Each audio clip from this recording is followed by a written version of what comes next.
taking one blank at a time.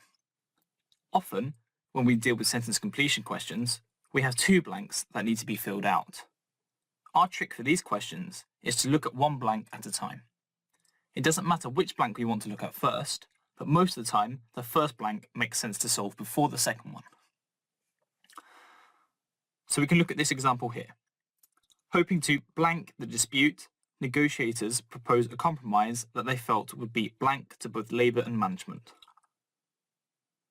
When we have two-part sentence completion questions, both parts of the answer need to be correct.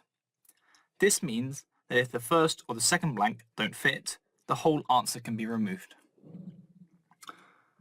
For this example, we will take the first blank. Our keyword in this sentence is compromise, which means to agree on terms. If we try to find our own answer, it could be something like, hoping to stop the dispute, they proposed a compromise that would be good for everyone. Next, we should try to remove wrong answers. The negotiators had proposed a compromise, or put forward a way to solve the dispute or argument. They would not want to enforce or extend the dispute, so answers A and D are wrong. This leaves us with answers B, C, and E. When we look at the answers, all three of the first words can fit into the first blank. This means we need to start looking at the second blank to try and find the correct answer. The negotiators would want to end, overcome, and resolve the dispute.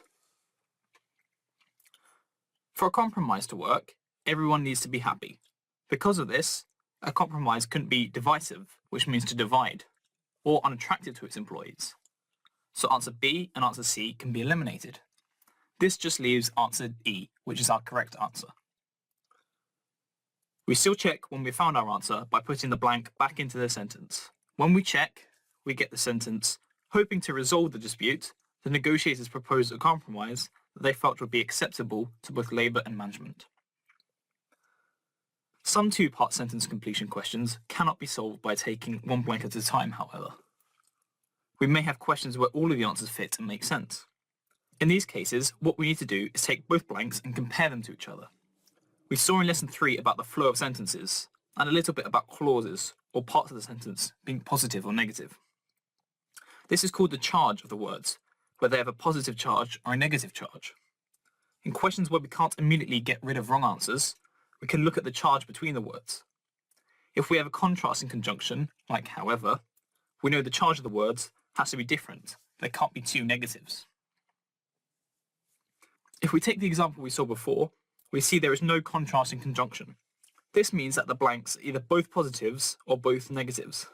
They wouldn't be both negatives, as this is talk about negotiators trying to resolve a problem.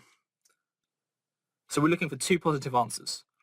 The only answer that is two positives is answer E, resolving the problem so it is acceptable to everyone. So this is another way of finding our answer.